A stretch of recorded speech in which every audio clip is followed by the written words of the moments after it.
So I once almost made what would have been the biggest concert mistake of my life.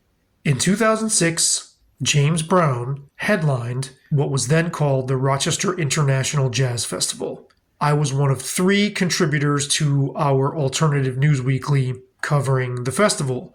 So they gave us all 3 of us media passes. We could go to any shows for like, I don't know, it was like 9 days straight of shows. And I remember sitting on a park bench across the street from the venue, from the Eastman Theater, that was what it was called at the time, thinking, well, I'm not going to go to this. I have too much respect for James Brown's legacy to see him at 73. This is not going to be live at the Apollo. There's no way he can match his prime. It's not Clyde Stubblefield. It's not Jabbo. It's not the classic band.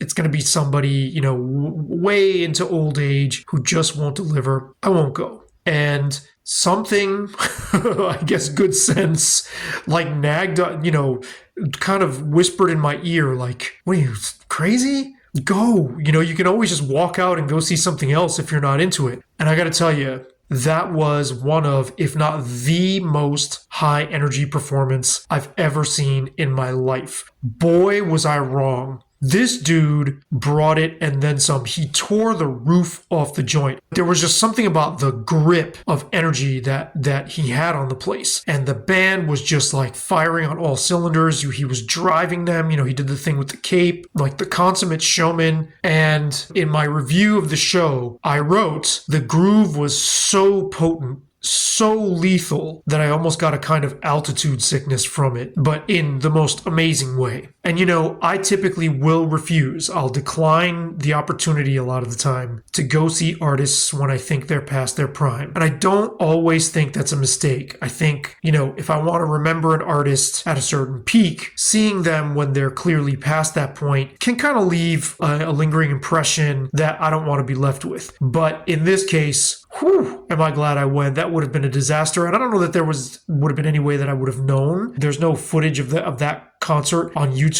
But get this, James Brown passed away 6 months later. Christmas Day of that same year, 06, he died. So I wouldn't have gotten another chance to make up for that mistake. And I'm so happy that I went. What are your stories? What's a show that you weren't going to go to and you count your lucky stars that you did actually end up going and you'll never forget it? Let me know in the comments.